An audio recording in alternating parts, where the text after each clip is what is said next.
Iran লওঁ, Iraq লওঁ, Saudi Arabia লওঁ, আমি ডুবাই লওঁ, য'ত ড্ৰাগছ লৈ যদি কোনোবা সোমায় চিধা মূৰ কাটি দিয়ে। আমাৰ দুৰ্বলতাটো ক'ত যে যোনখিনি দ্বাৰা ড্ৰাগছ আহি পেলাই আজি আমাৰ উলিয়াই গলিয়াই সোমাই যাবলৈ পাৰে। দেশৰ যুদ্ধ ড্ৰাগছ বিক্ৰী কৰি ফাণ্ডিং হৈ আছে। ইয়াত ধৰি লওক ড্ৰাগছৰ মানুহ এজনক ধৰিলে, আপুনি ডিমাপুৰ গৈ পোৱাৰ পিছত বা মণিপুৰ গৈ পোৱাৰ পিছত আৰু তেওঁ মানুহজনক নাপায়, তাৰ আগলৈ আপুনি আগবাঢ়ি যাব। কৈ এনেকৈ হৈছে যে তহঁতি ড্ৰাগছ বিক্ৰী কৰিবি আৰু সন্মুখত পুলিচ আহিলে বাকী বাহিলে মাৰি পেলাবি বা নহ'লে নিজে মৰি যাবি। এইখন যুদ্ধ ইমান সোনকালে শেষ হৈ যোৱা যুদ্ধ নহয়। এই যুদ্ধখন আমি আকৌ আশাবাদী, এইটো নহয় যে সেইবুলি আমি চব আমি শুনিবলৈ পাইছোঁ যে পুলিচে যদিহে নিজৰ দায়িত্ব কৰ্তব্য সুশৃংখলিত ৰূপত পালন কৰে তেন্তে বেজি চোৰ এটাও সাৰি যাব নোৱাৰে। তেনেস্থলত ছাৰ আজি ড্ৰাগছ আহি পেলাই আমাৰ নগাঁৱৰ উলিয়াই গলি, মই য'ত থাকোঁ আমাৰ তাত উলিয়াই গলিও পোৱা যায়। আজিকালি সৰু সৰু ক্লাছ 9-10 ল'ৰা ছোৱালীয়ে ড্ৰাগছৰ কবলত পৰি পেলাই ছাৰ নিজৰ প্ৰাণ হেৰুৱা পৰ্যন্ত ঘটনা সংঘটিত হৈছে। এইটো বহুত এটা দুখৰ কথা। গতিকে ছাৰ আমি ক'ত মানে আমাৰ পুলিচ বা প্ৰশাসন ক'ত মানে আমাৰ দুৰ্বলতাটো ক'ত যে যোনখিনি দ্বাৰা ড্ৰাগছ আহি পেলাই আজি আমাৰ উলিয়াই গলিয়াই সোমাই যাবলৈ পাৰিছে। আৰু একাংশ মানুহে মত প্ৰকাশ কৰে যে ইয়াৰ ক্ষেত্ৰত পলিটিক্সেও মানে পলিটিকেলি পাৱাৰ পাই পেলাইহে এনেকুৱা এটা কৰ্ম সংঘটিত হৈ আছে বুলি বহুতে নিজৰ নিজৰ মত প্ৰকাশ কৰে। কিন্তু ছাৰ আপুনি এগৰাকী প্ৰশাসনিক বিষয়া হিচাপে আপোনাৰ ব্যক্তিগত অনুভৱটো আৰু আমাক যদি এটা এচিউৰেঞ্চ দিয়ে যে ভৱিষ্যতলৈ আমাৰ নগাঁওখনৰ এই নৱপ্ৰজন্মসমূহক এনেকুৱা কিছুমান মাৰাত্মক কাৰণৰ পৰা যদিহে ৰক্ষণাবেক্ষণ দিয়াৰ ক্ষেত্ৰত এটা এচিউৰিটি দিয়ে, তেতিয়াহ'লে মোৰ লগতে হাজাৰ হাজাৰ মানুহ, হাজাৰ হাজাৰ অভিভাৱকেও আপোনাক বহুতেই মানে আশীৰ্বাদ প্ৰদান কৰিব মানৱতা হিচাপে। ডাঙৰীয়া চাওক, মই এজন অত্যন্ত প্ৰেক্টিকেল মানুহ। হয় ছাৰ। মই কি কৰিব পাৰোঁ আৰু কি কৰিব নোৱাৰোঁ মই খুব ভালকৈ জানো। হয় ছাৰ। সেইকাৰণে যোনটো নোৱাৰোঁ সেইটো মই কেতিয়াও কাকো আশ্বাস নিদিওঁ। হয় ছাৰ। এতিয়া আপোনাৰ প্ৰশ্নটোৰ উত্তৰ দিবলৈ মই অকণমান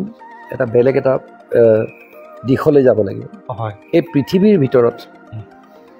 আটাইতকৈ ভাল পুলিচ, আটাইতকৈ দক্ষ পুলিচ কাক কয়? ইণ্টাৰপল, হয়নে? ইণ্টাৰনেশ্যনেল পুলিচিংটো যোনটো। আৰু তেওঁলোকৰে মাজত আজি আপুনি জাৰ্মানী বা আমেৰিকাৰ কিছুমান ষ্টেট বা ইংলেণ্ড সেইবিলাক জেগাৰ পুলিচবিলাকৰ হাতত ট্ৰেইনিঙো বহুত বেছি হয় বা তেওঁলোকৰ হাতত ইকুইপমেণ্টটো বহুত বেছি আছে বুলি কয়। আজি তেওঁলোকৰ তাত ড্ৰাগছৰ যোনটো প্ৰকোপ, সেই প্ৰকোপটো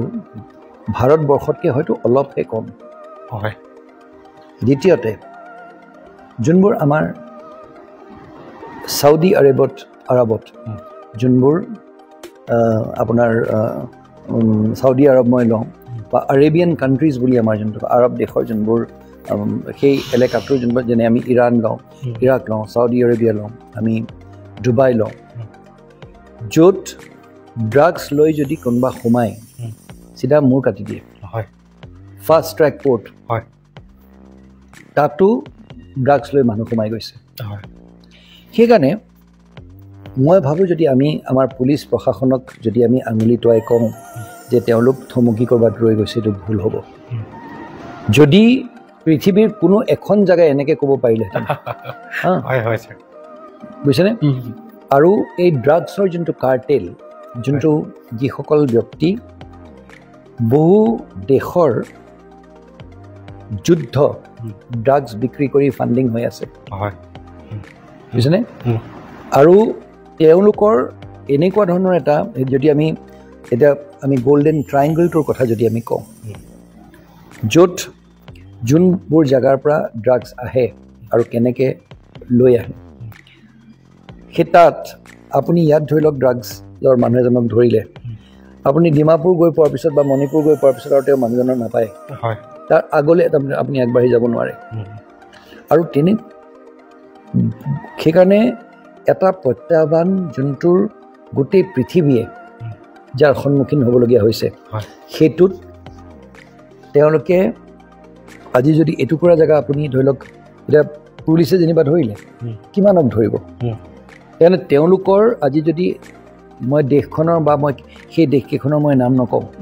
কিন্তু তেওঁলোকৰ যদি আজি গোটেই যুদ্ধৰ সেই তেওঁলোকে ইকুইপমেণ্টবিলাক আপোনালোকে ড্ৰাগছৰ পইচা দি তেওঁলোকে কিনি আছে তেতিয়াহ'লে তেওঁলোকৰ লাগিলে তেওঁলোক মৰি যাব আৰু তেওঁলোকক শিকোৱাই এনেকৈ হৈছে যে তহঁতি ড্ৰাগছ বিক্ৰী কৰিবি আৰু সন্মুখত পুলিচ আহিলে বাকী বাহিলে মাৰি পেলাবি বা নহ'লে নিজে মৰি যাবি কৰিব বুজিছেনে চিনেমাটো দেখা যায় তাৰ ওপৰত তেওঁলোকক ড্ৰাগছ সেৱন কৰিবলৈ শিকাই দিয়া হয় সেইকাৰণে এইখন যুদ্ধ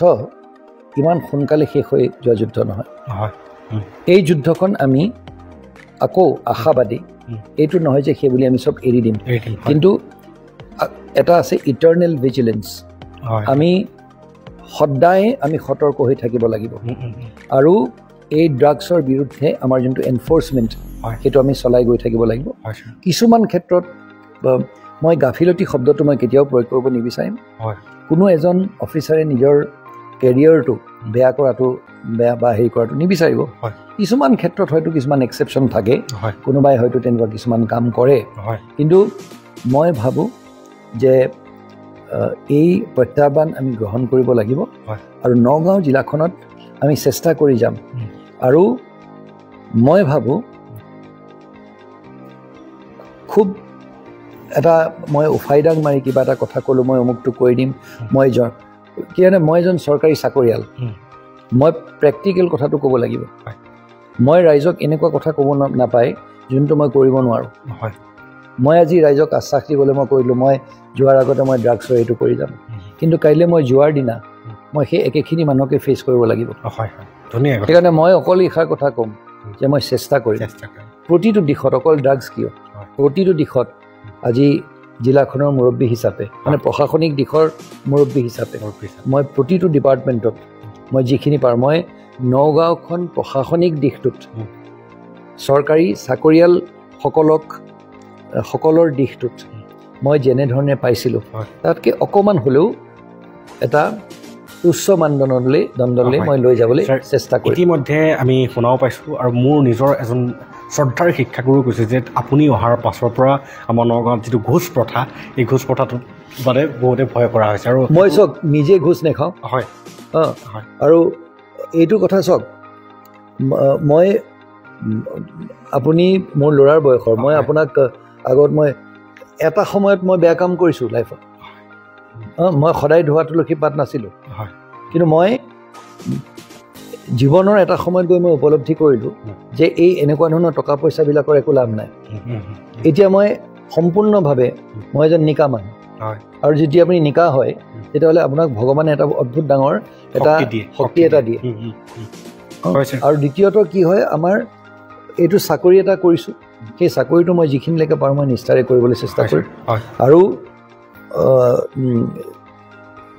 গোটেই মানে মোৰ জিলা প্ৰশাসনৰ পৰা মই যদি এই বুলি কওঁ যে মই নিজে মোৰ চাকৰি জীৱনৰ আৰম্ভণিত বা মই ধৰি লওক এই মিড কেৰিয়াৰ বুলি কয় আমাৰ মানে মাজ ভাগলৈকে মই একেবাৰে সৎ এজন অফিচাৰ হৈ আছিলোঁ বুলি ক'লে ভুল হ'ব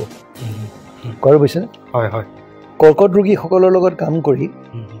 মই এটা কথা আপোনাৰ অকণমান দেৰি আগতে কৈছিলোঁ নহয় মই এটা কথা উপলব্ধি কৰিলোঁ যে কিছুমান বস্তুৰ বা এনেকুৱা ধৰণৰ টকা পইচা আৰ্জন কৰি বহুত মই কিবা এটা কৰি একো লাভ নাই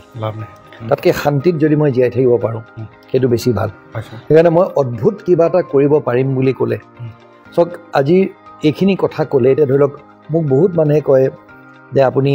ইমান ভাল মানুহ ইমান এনেকুৱা মানুহ কিন্তু মই এই ভাল আৰু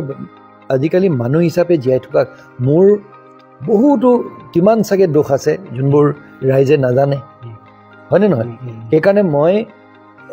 আপোনাৰ আগত মই এটা ধৰি লওক এটা বেলেগ এটা ফ্ৰণ্ট এটা দিম মই এটা বেলেগ ধৰণৰ কথা এটা ক'ম আৰু মই